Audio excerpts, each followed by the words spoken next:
10वीं class math chapter 4 द्विघात समीकरण 4.1 के क्वेश्चन नंबर 2 के सब बताया जाएगा। ओके, लगे रहो। 4 गो क्वेश्चन है, इससे पहले 4.1 के क्वेश्चन नंबर 1 बता दिया गया है। देखो 2.1 के 4.1 के क्वेश्चन नंबर 2 देखोगे ना, इसमें 4 गो प्रश्न है जो बोला है कि निम्न स्थितियों में द्विघात समीकरण के रूप में व्यक्त कर देना है। केवल इस भाषा को हल करके द्विघात समीकरण लेकर आकर वहीं छोड़ देना है। अगर मान लो कि बाय द वे उस द्विघात समीकरण के फाइनल आंसर लेकर आना होगा तो उसी द्विघात समीकरण को आगे तक हल कर दोगे दूसरा पार्ट के हिसाब से तो आंसर भी आ जाएगा। लेकिन इसमें जितना बोला गया है ना कि केवल द्विघात समीकरण के रूप में व्यक्त कर दीजिए तो वही आंसर छोड़ देना। लेकिन परीक्षा में क्या होता है ना, यही प्रश्न में क्या करता है, डायरेक्ट बोल देता है लंबाई चौड़ाई भी ज्ञात कीजिए। तो वहां परीक्षा में केवल अवधि मत छोड़ देना, यहाँ बोला केवल अवधि में छोड़ दीजिए। लेकिन बिहार बोर्ड में ना या फिर अदर बोर्ड में देखोगे तो अंत तक लंबाई चौड़ाई भी ज्ञात करने को बोलता है, तो हम अंत तक हल करते हैं। ठीक है, देखो एक आयताकार भूखंड है, तो सबसे पहले एगो आयत है, ये आयत हो गया क्योंकि आप सबको पता है कि आयत में आमने सामने की भुजा बराबर होता है और प्रत्येक कोण 90 डिग्री होता है, आपको पता है। एक आयताकार भूखंड जिसका क्षेत्रफल 528 मीटर स्क्वायर है, क्षेत्रफल की लंबाई मीटर में दिया है, चौड़ाई के दुगुना से दुगो अधिक है, एगो अधिक है।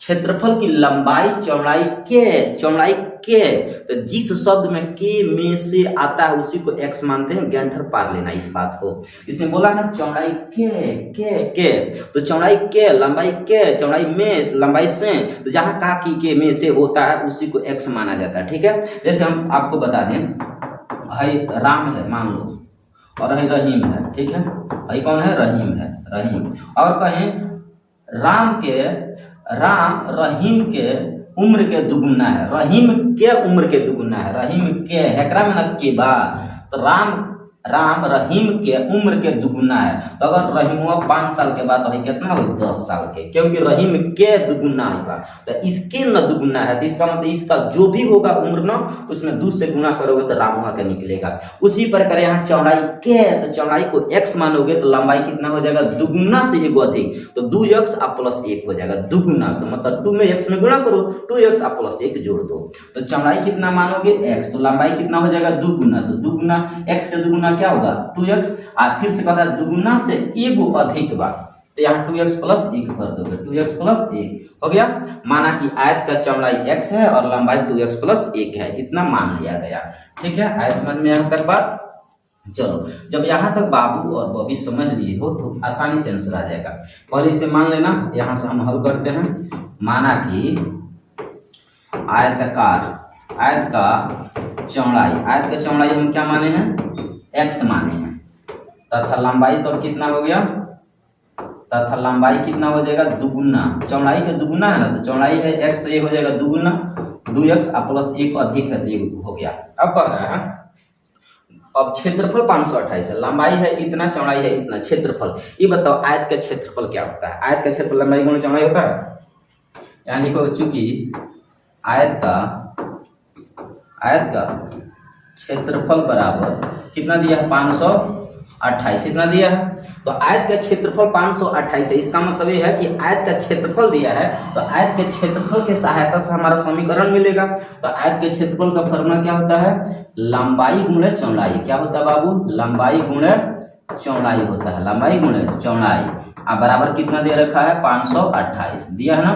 तो बताओ लंबाई कितना माने हो, लंबाई है 2x प्लस 1, यहाँ लिखो 2x प्लस 1, और गुणे चौड़ाई कितना माने हो, x हो गया, बराबर कितना होगा, 528। कोई दिक्कत यहाँ तक, नो दिक्कत। अब इन दोनों में गुणा करोगे ना, तो गुणा करोगे तो क्या मिलेगा, x में 2x से गुणा होगा तो 2x स्क्वायर होगा, और x में 1 में गुणा होगा तो x होगा, और प्लस इधर आएगा तो माइनस में 528 हो जाएगा, अब बराबर क्या होगा, 0। अब ये द्विघात समीकरण बन गया। तो इस जिस प्रकार क्वेश्चन है ना उसका आंसर यही हो गया, ये आंसर हो गया आपका। ठीक है, आंसर हो गया।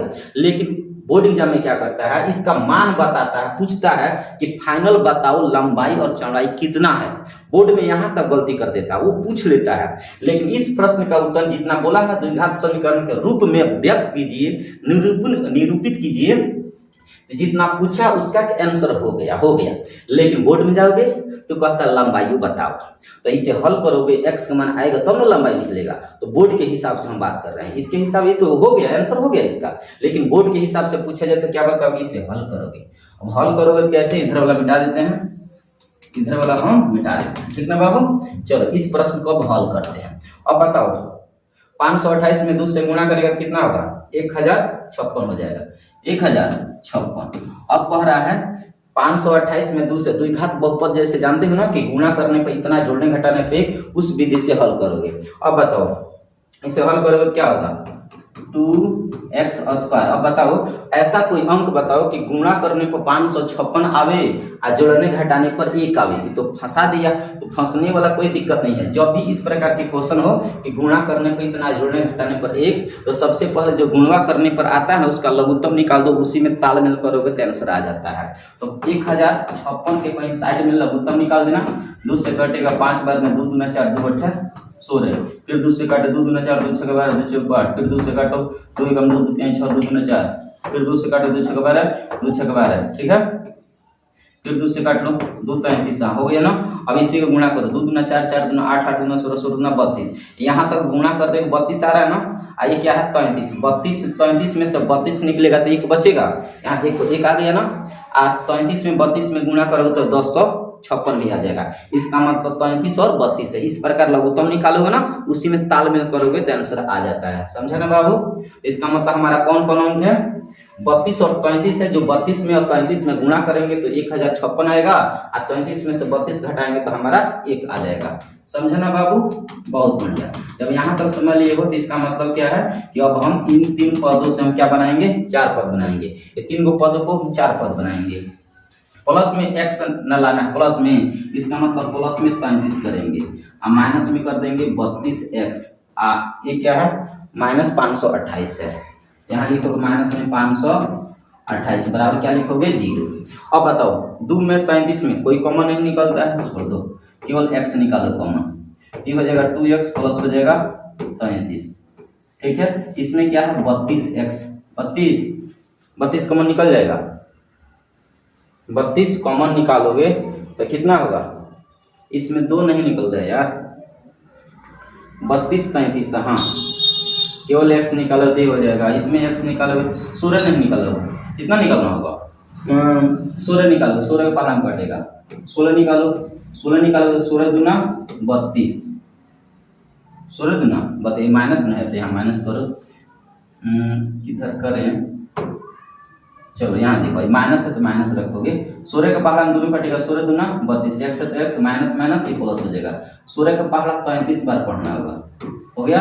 अब बराबर इधर 0 कर देना अपना, हो गया ना यहाँ तक। अब देखो जो कोष्टक से बाहर है 1 में करो, ये हो जाएगा x माइनस 16, आइए हो जाएगा 2x प्लस हो जाएगा 33, अब बराबर हो जाएगा 0, ठीक है। देखो बारी बारी से 0 करो, शून्य को निकालने के लिए बारी बारी से 0 किया जाता है ना। x माइनस 16 बराबर 0, x बराबर 16, इसका मतलब x का मान कितना आया, 16।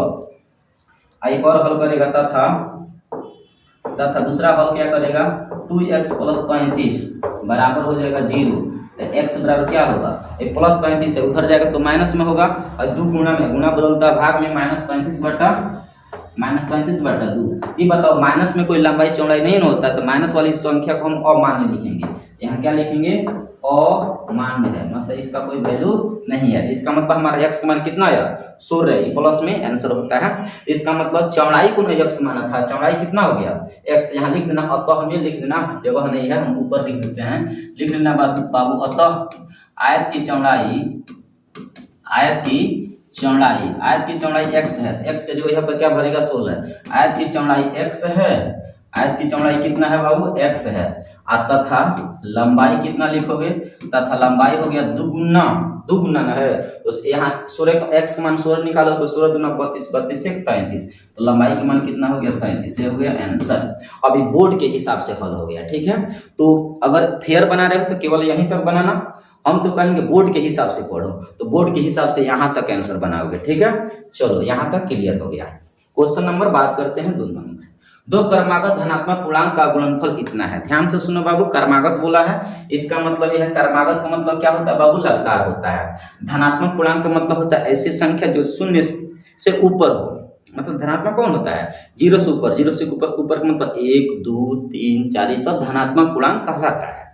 ठीक बताओ, दो को धनात्मक पूर्णांक लेना है, वो भी लगता है 1 2 3 4 ऐसे ऐसे करके अनंत तक कोई भी हो सकता है। इसका मतलब हमें कोई धनात्मक पूर्णांक तो पता नहीं है, तो हम मान लेते हैं पहला धनात्मक पूर्णांक, यदि मान लो कि पहला धनात्मक पूर्णांक 2 होगा तो दूसरा क्या होगा, 3 ऑटोमेटिक हो जाएगा।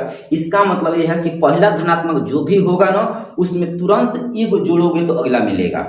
अगर मान लो पहला धनात्मक पूर्णांक 12 है तो तुरंत अगला क्या होगा, 13।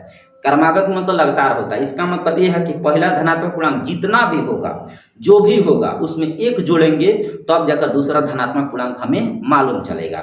और तो हम कह सकते हैं, तो अगर ये तो हमें पता नहीं है संख्या, तो हम मान लेंगे, माना कि प्रथम धनात्मक पूर्णांक x है, तो दूसरा कितना होगा, तो एक जोड़ोगे तो ना दूसरा आएगा, तो दूसरा कितना हो जाएगा, x + 1 हो जाएगा। तो लिखोगे माना कि दो क्रमागत धनात्मक पूर्णांक x तथा पहला x है तो दूसरा कितना होगा, पहला x है तो दूसरा निकालने के लिए क्या करोगे, एक जोड़ोगे ना। जैसे पहला यदि 12 है तो दूसरा क्या होगा, 13, तो एक जोड़ने पर ना आ रहा है। उसी प्रकार पहला x है तो दूसरा कितना होगा, x + 1 है। हो गया यहाँ तक, कोई दिक्कत नहीं। इसका मतलब पहला जो भी मानोगे ना, उसमें एक जोड़ोगे तो अब जाकर वो आएगा। अब देखो, इसलिए प्रश्न से क्या कह रहा है, इसलिए प्रश्न से बोला है कि जो दो संख्या जो लिखे हो ना, धनात्मक x तथा x + 1, ये दो धनात्मक पूर्णांक है, तो इन दोनों को गुणा करोगे ना, गुणनफल यहाँ बोला है, तो गुणनफल का मतलब था गुणा करना। तो दोनों में गुणा करोगे तो कितना होगा, 306 होगा। तो दोनों में गुणा करने का मतलब पहला धनात्मक पूर्णांक x है और दूसरा है x + 1 हो गया, और गुणनफल का मतलब बीच में गुणा, बराबर कितना होगा, 306। अब इसे गुणा करोगे तो द्विघात समीकरण मिलेगा। x में गुणा करो तो x², और x में 1 में गुणा करो x, अब प्लस इधर आएगा तो माइनस में 306 बराबर हो जाएगा 0। अब इस प्रकार बताओ, 306 में 1 में गुणा करोगे तो 306 होगा। अब ऐसी दो संख्या बताओ कि गुणा करने पर 306 आता हो और जोड़ने घटाने पर 1 आता हो, बताओ कौन कौन संख्या है। तो फिर से अगर फंस जाओगे, जब भी इस प्रकार के क्वेश्चन में फंसोगे तो तुरंत ही लघुत्तम निकाल देना। 306 में कहीं साइड से लघुत्तम निकाल देना, 2 × 1 2, 2 × 5 10, 2 × 3 6, फिर 3 से काट 3 3 5 15, 3 × 3 17, 3 51, 3 से काटो 17 3 51, 3 3 9 9 2 18, भाई 18 आ रहा है इधर वाला, 18 में से 17 गई 1, मतलब 18 और 17 होगा। 18 में 17 घटाओगे तो 1 आ जाएगा, तो x² और 18 प्लस में कर देना, 17 कर देना माइनस में, और माइनस 306 बराबर हो जाएगा 0। जो यहाँ जो चिन्ह लाना होता है ना, उसी चिन्ह को अधिक करना पड़ता है। अगर यहाँ माइनस होता है तो यहाँ माइनस अधिक करना, जो चिन्ह मांगता है उसी चिन्ह को हम ज्यादा करते हैं और बाकी वाले को कम कर देते हैं। अब इसमें आधा आधा करके कॉमन निकालोगे तब जाकर फाइनल आंसर होगा, ठीक ना।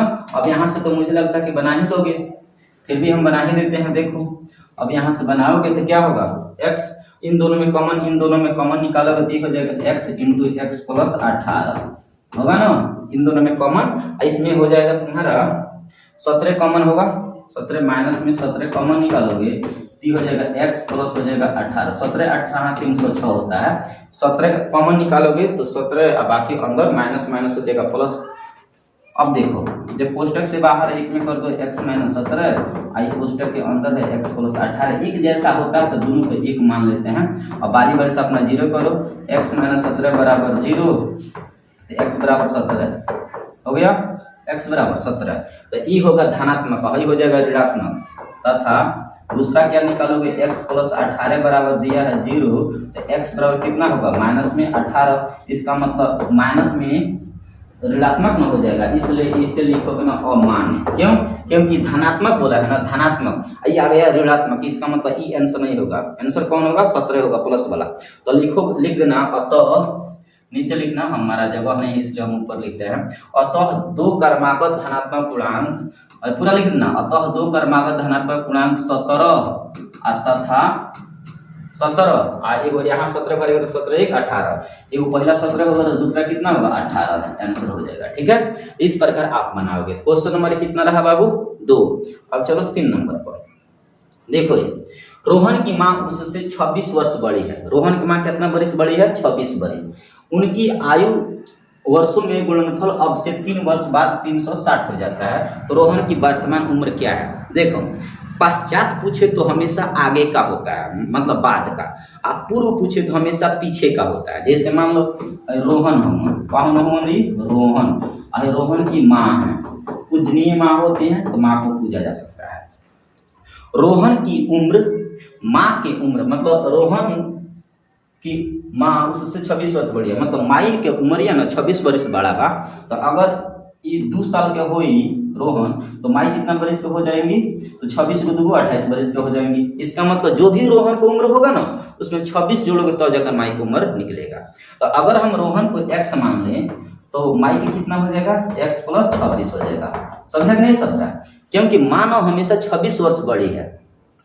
रोहन की माँ रोहन से कितना वर्ष बड़ी है 26 वर्ष। तो रोहन की उम्र मान लो वर्तमान में x है, तो माई की उम्र कितना होगी x + 26। अब कह रहा 3 वर्ष बाद, ये बताओ 3 वर्ष बाद रोहन भी बढ़ जाएगा 3 साल और माँ भी बढ़ जाएगी 3 साल। अगर हम रोहन को हम 2 साल करें तो माई कितना हो जाएगी 28 साल। 28 साल होगी, 26 वर्ष बड़ी है। तो अगर रोहन 3 वर्ष बाद बताओ कितना होगा। आज रोहन की उम्र 2 साल है, तो रोहन 3 वर्ष बाद कितना होगा 5 वर्ष हो जाएगा। तो माई कितना हो जाएगी 33 वर्ष हो जाएगी। इसका मतलब यह है बाद जब भी पूछेगा तो जोड़ा जाता है। आप पूर्व पूछा जाता है कि रोहन 1 साल पहले कितना का था, तो 2 में से घटा दो 1 साल का होगा, तो माई कितना हो जाएगी 27 साल की हो जाएगी। समझ रहे हो? इसका मतलब यह है कि जब भी बाद पूछा जाए ना, तो हमेशा क्या करोगे बाबू, तो हमेशा घटाने की बात करोगे। तो मान लेते हैं, माना कि रोहन की उम्र x है, माना कि रोहन का वर्तमान उम्र कितना है, वर्तमान उम्र x है। क्योंकि उम्र इसका पता नहीं है इसलिए हम लोग x मानेंगे। ये बताओ रोहन के इस समय उम्र x है, तो माई की उम्र कितना होगा 26 वर्ष। क्योंकि मानो रोहन से 26 वर्ष क्या है बड़ी है, यहाँ लिखा 26 वर्ष बड़ी है। रोहन की उम्र इतना है तथा माँ का उम्र कितना हो जाएगा, माँ का वर्तमान उम्र तो x प्लस हो जाएगा 26 वर्ष हो जाएगा ना, x + 26। अब कह रहा है इसलिए 3 वर्ष बाद, अब कह रहा है 3 वर्ष बाद बताइए, 3 वर्ष बाद यहाँ लिख देना 3 वर्ष बाद, 3 वर्ष पश्चात को बाद भी कहते हैं। ये बताओ 3 वर्ष बाद माँ भी बढ़ जाएगी 3 साल और रोहन भी बढ़ जाएगा 3 साल। तो 3 वर्ष बाद रोहन की उम्र कितना हो जाएगा, रोहन का उम्र बताओ 3 साल बाद रोहन का उम्र कितना हो जाएगा। तो कहो कि बाद में तो जोड़ा जाता है, रोहन की उम्र इस समय x है, तो 3 वर्ष बाद कितना हो जाएगा x + 3 हो जाएगा, x + 3 हो जाएगा। बताओ इस समय माई की उम्र x + 26 है, 3 वर्ष बाद कितना होगा 26 को 3 को 29। तो वर्तमान में x + 26 है, तो 3 वर्ष बाद माँ भी तो बढ़ जाएगी 3 साल, तथा माँ का उम्र कितना हो जाएगा, तथा माँ का उम्र। तो बताओ कि माँ का उम्र भी बढ़ जाएगा, ये हो जाएगा x + 26 में 3 जोड़ दो कितना हो जाएगा 29 साल। अब कह रहा है इन दोनों का गुणनफल, यहाँ लिखा है वर्षों में गुणनफल अब से 3 वर्ष बाद इतना हो जाएगा, मतलब इन दोनों का गुणनफल 360 हो जाएगा। तो इन दोनों का गुणनफल का मतलब गुणा करोगे, इसलिए प्रश्न से क्या लिखोगे अकॉर्डिंग टू क्वेश्चन। इसलिए प्रश्न से दोनों का गुणनफल पहिलका के रोहना के और उनकी माँ का दोनों में गुणा करो, x + 3 गुणा कर देना है कितना से x + 29 से, गुणा करोगे तो कितना हो जाएगा 360, दोनों में गुणा करोगे 360 हो रहा है। बारी बारी से गुणा करो, गुणा करोगे तो कितना हो जाएगा,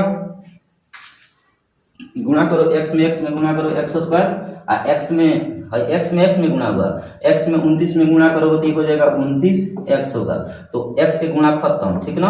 अब भाई अब 3 से गुणा होगा, 3 में x में गुणा होगा तो 3x, 3 में 29 में गुणा होगा तो 9 3 27, 3 दूना 6 6 2 हो जाएगा 8, 9 3 27 के साथ हाथ से 2 3 दूना 6 2 8 बराबर हो जाएगा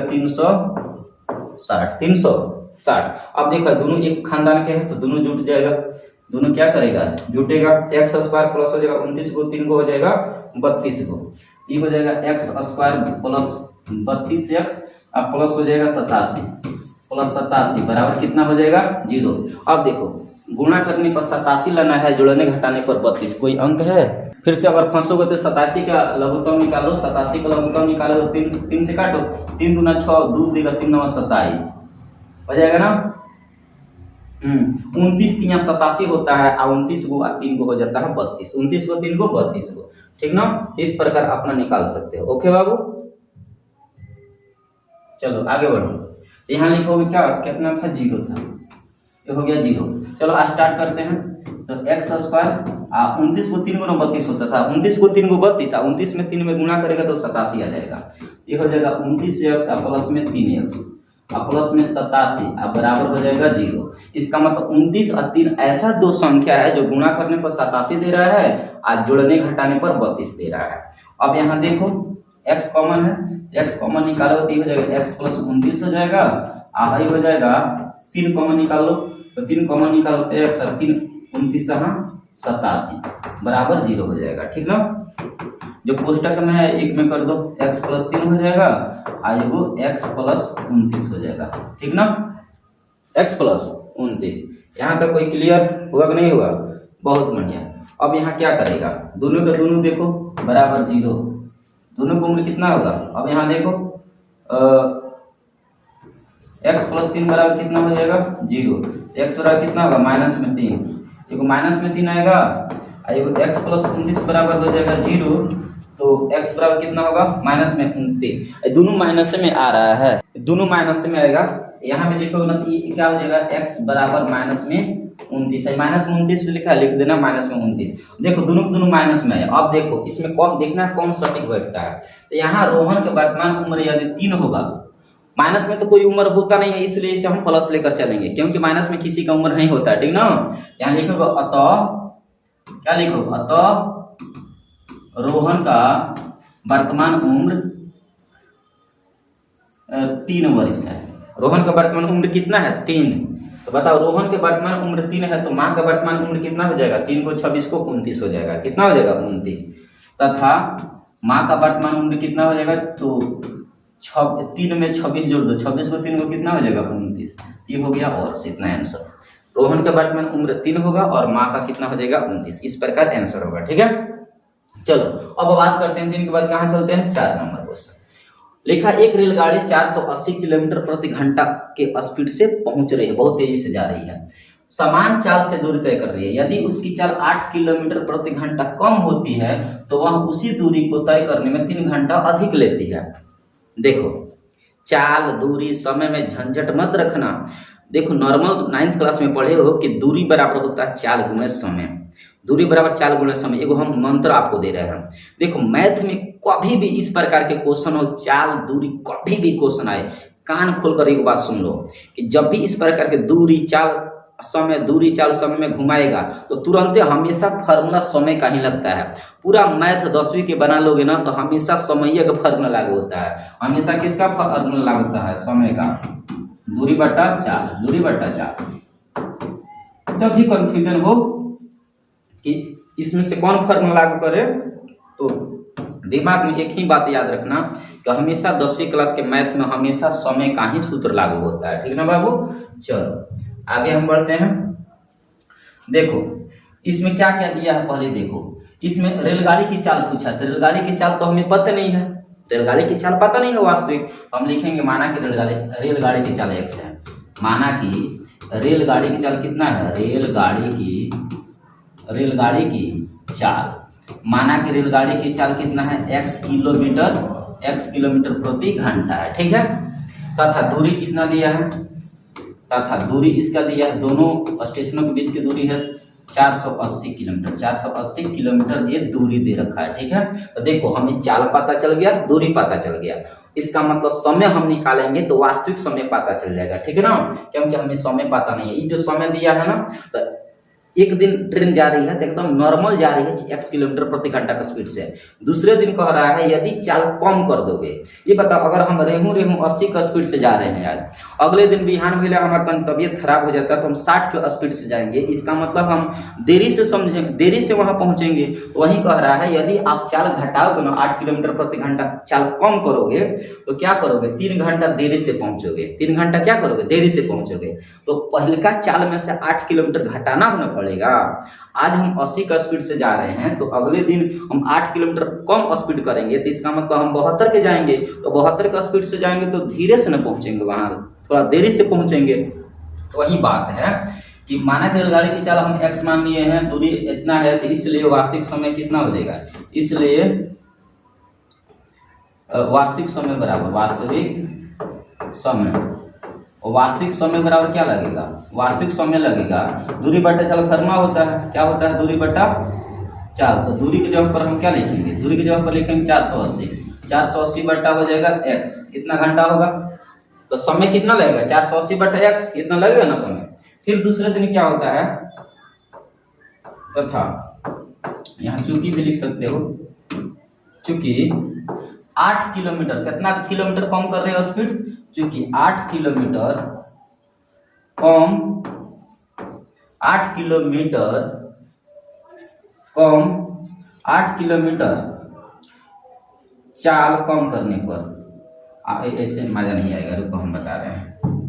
इसे लिखना होगा तो भाषा में बनाकर लिखना कि चूंकि गाड़ी की चाल, गाड़ी की चाल 8 किलोमीटर कम करने पर लगा समय, कम करने पर लगा समय। बताओ ये भी तो समय है ना कहेगा, क्योंकि इसमें देखो दूरी तो वही रहेगा 480, दूरी तो चेंज होगा नहीं, तो दूरी हमारा 480 रहेगा। दूरी बटा चाल होता है फॉर्मूला, समय बराबर क्या होता है, दूरी बटा चाल। तो इसका दूरी वही रहेगा लेकिन समय घट जाएगा, समय बढ़ेगा, समय बढ़ेगा कि घटेगा, लेकिन क्या होगा वो आगे निकालेंगे तो पता चलेगा। समय बराबर क्या होता है, दूरी, दूरी तो वही रहेगा 480। और चाल कितना किए हो, पहले के दिन चाल तुम्हारा x था, अगले दिन जा रहे हो तो 8 किलोमीटर कम चाल कर रहे हो, तो x में 60 घटाओ कितना हो जाएगा, x माइनस 8, इतना समय लगेगा 480 बटा x माइनस 8। अब यहाँ से देखोगे, इसलिए प्रश्न से क्या लिखोगे, इसलिए प्रश्न से। अब देखो पहले के दिन कितना समय लगा है 480 बटे x, दूसरे दिन कितना लगा है 480 बटे x माइनस 8। अब इसे करोगे क्या, इसे करोगे प्रश्न से, हई जितना समय लगा ई और ये जितना समय लगा ई, दोनों में अंतर है। ये जो समय लगा रहा है 3 घंटा ज्यादा लगा रहा है, इन ज्यादा लगा रहा है, इसका मतलब मैथ में क्या होता है ना, बराबर करने के लिए उधर हम जोड़ते हैं 3, इधर कम होता है। जैसे देखो 480 बटा x माइनस 8 दूसरे दिन का है, इधर क्या है 480 बटा x, इधर कितना जोड़ेगा, 3 जोड़ देना। क्यों, क्योंकि 3 घंटा अधिक लेती है, तो इसलिए हम क्या करेंगे, 3 घंटा जोड़ेंगे। भाई 3 घंटा अधिक लेती है, देखो दूरी तो 8 किलोमीटर कम करोगे ना तो 3 घंटा क्या लेगी, ज्यादा समय लेगी। तो है ना 3 घंटा ज्यादा है ना ले रही है समय, लेकिन मैथ में उल्टा हो जाता है। मैथ में बराबर के मतलब होता है, बराबर करने के लिए हमें उधर 3 जोड़ना पड़ता है जिधर कम होता है। ये बताओ तो 3 किधर जोड़ेंगे, जो कम समय लेता है। तो कम समय कौन ले रहा है, पहले के दिन वाला कम समय ले रहा है और दूसरा दिन वाला ज्यादा समय ले रहा है, 3 घंटा ज्यादा ले रहा है। इसलिए मैथ में बराबर करने के लिए हम उधर 3 जोड़ेंगे जिधर कम होता है। तो है पहले के दिन वाला कम था समय, इसलिए 3 जोड़ दिए हैं ताकि दोनों पद बराबर हो जाए। अब इसे हल करोगे ना तो आगे आंसर मिलेगा, ठीक है। और प्लस इधर आएगा तो क्या किस में बदलेगा, माइनस में बदलेगा। और प्लस इधर आएगा तो माइनस में हो जाएगा 480 बटा x माइनस 8, और प्लस इधर आएगा तो माइनस में हो जाएगा, माइनस में 480 बटा x बराबर हो जाएगा 3। अब इसे लघुत्तम निकालो, लघुत्तम निकालो तो क्या हो जाएगा, x माइनस 8 इंटू हो जाएगा x, होगा ना इतना।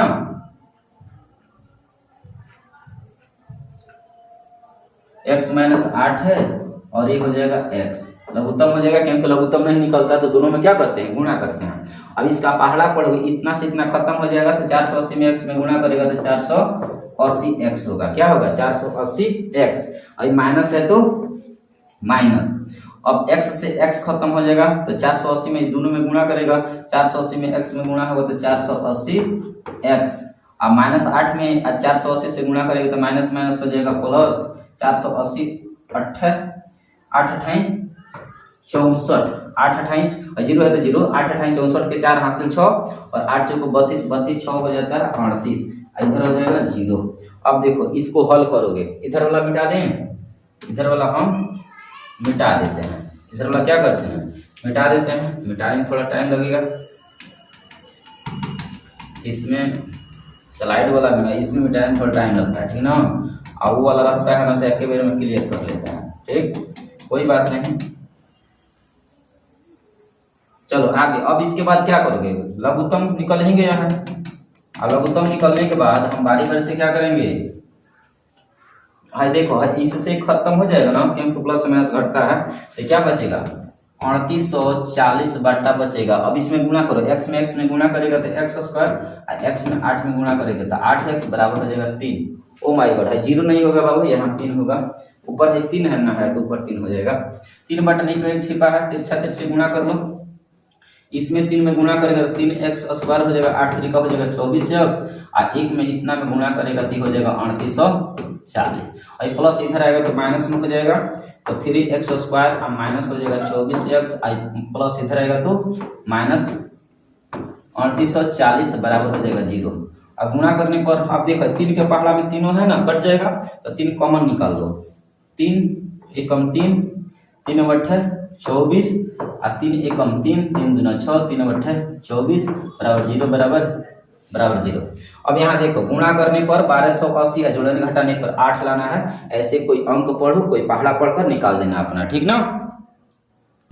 और वैसे भी देखो तो गुणा करने पर 1280 लाना है, जोड़ने घटाने पर 8 लाना है। इस प्रकार के क्वेश्चन अगर आ जाए तो 1280 का क्या करेगा, 1280 का लघुत्तम निकाल दो, 1280 का लघुत्तम निकालोगे तो 2 से कटेगा, 2 6 के 12, 2 चौको 8 ही हो जाएगा, 2 2 3 6, 2 2 4 फिर से 0 हो जाएगा, 2 कम 2 2 6 के 12 हो जाएगा, फिर 2 से काटा 2 8 16 हो जाएगा, फिर से 2 से काटा 2 गुना और 2 40 हो जाएगा। इसका मतलब 2 गुना 4 4 8 8 9 16 16 32, 32 और 40 होगा, 40 में से 32 निकालोगे तो 8 आ जाएगा, तो 40 माइनस 32 करना होगा, ये हो जाएगा x स्क्वायर, आप माइनस में 40x आप प्लस में 32x माइनस 1280 बराबर हो जाएगा 0।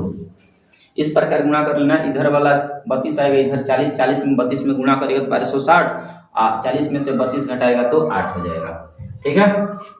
अब लघुत्तम कॉमन निकालो तो x कॉमन निकलेगा तो x माइनस 40 हो जाएगा, इधर कॉमन निकालोगे 3, क्या निकालेगा 3, तो 3 निकलेगा तो x हो जाएगा 3 चौको 12 होगा, अरे यार यहाँ 32 न होगा, यहाँ क्या होगा 32 होगा, तो 32 कॉमन निकालोगे, यहाँ 32 निकालो कॉमन तो 32 40 हो जाएगा 1280 बराबर हो जाएगा 0।